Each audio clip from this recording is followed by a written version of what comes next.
Okay, space. Liit space. So you can ask them if they use up like enough. I think they have like a first soap. The soap's not obvious.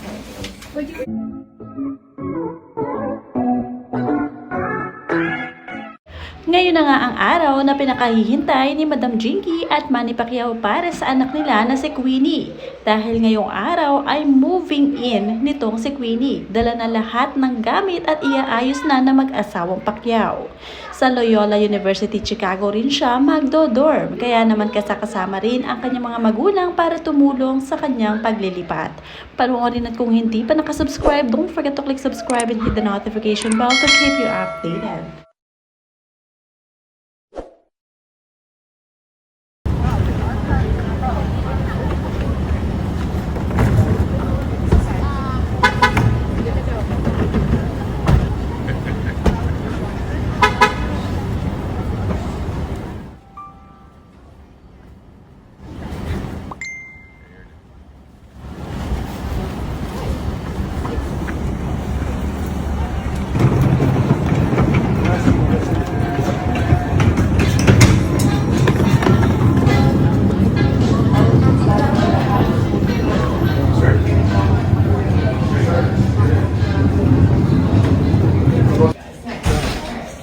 Yeah, that's our picture. Go ahead.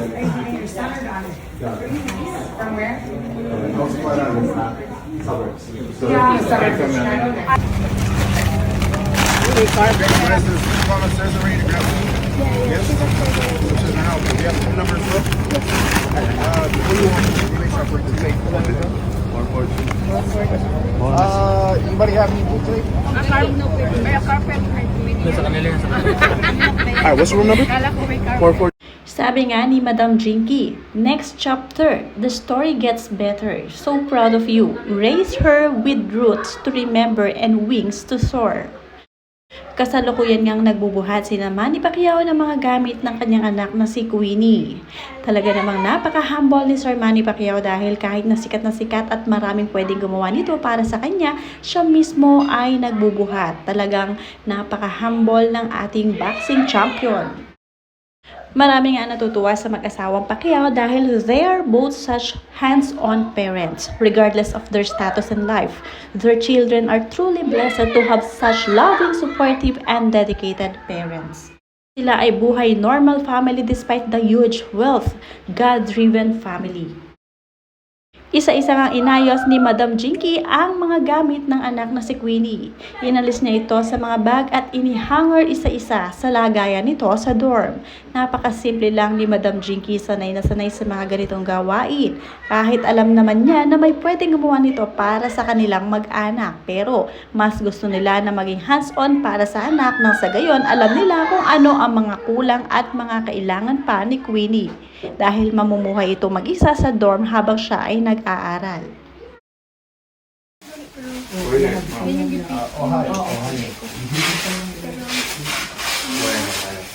Northwest Bowling Green. Okay,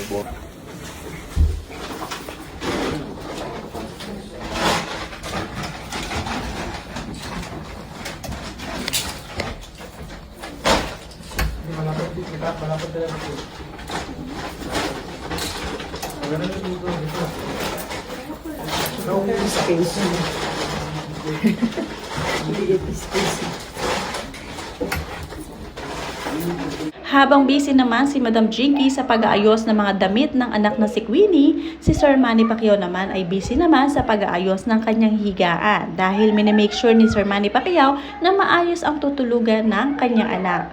Talagang napaka-hands-on, marami ang pumupuri sa mga anak na ito, napakasimple lamang nila. Sabi nga dito, naka-inspired naman sila kahit super yaman pero hindi naaasa sa mga kasambahay.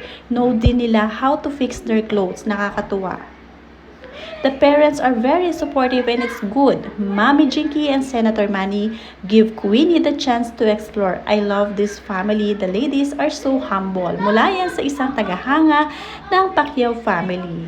Kung tutuusin, kaya nila ng mas malaki at mas magandang space para kay Queenie. Pero mas pinili nila ng simpleng buhay lang. Pero knowing Queenie, she's so simple and humble. Talagang matipid din itong si Queenie. Kaya okay na rin nga sa kanya ang maliit na dorm kagaya nga nito. Hindi siya maarte, hindi kagaya na ibang entitled kids.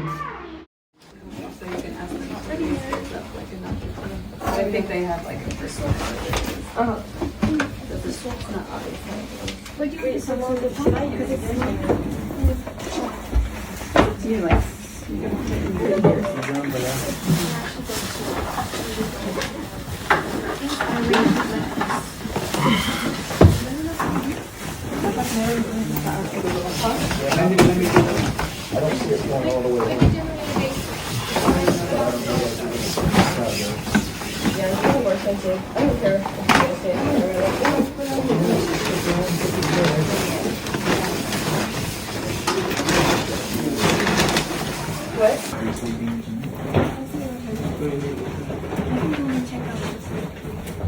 yeah, when she moves to the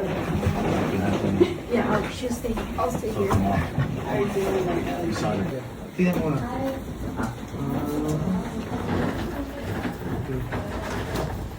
So, Sabi na itong jacket sa pinili. Sino yung ganito niya makapal? bigyan natin choice. Ano ba? Bigyan natin o...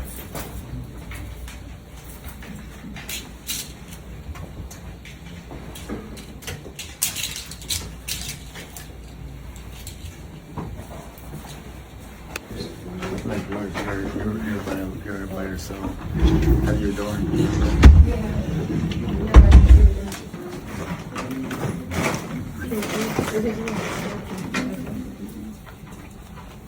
hey, I put like the food on the top shelf and then I Sunod-sunod pa rin ang mga papuri at pagkukomento sa mag-asawang Pacquiao sa paglilipat nila ng mga gamit ng anak nito sa dorm.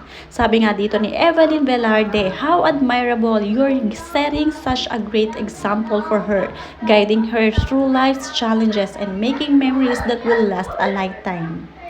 Mula naman kay Rowena Andaya, wow, nice pamilya talaga. Simpleng estudyante, maliit na room, halos nakadikit sa ceiling pero Carrie, hindi maarte na gaya ng ibang mayayaman dyan. Mula naman kay Ellie Choppy, I just love this family. No matter how high or mighty you may be, it's parents who has to be a father and a mother to their children in the first place. At the end of the day, your children are the ones you're living for. And this family is the whole package of how a family should be. Much love.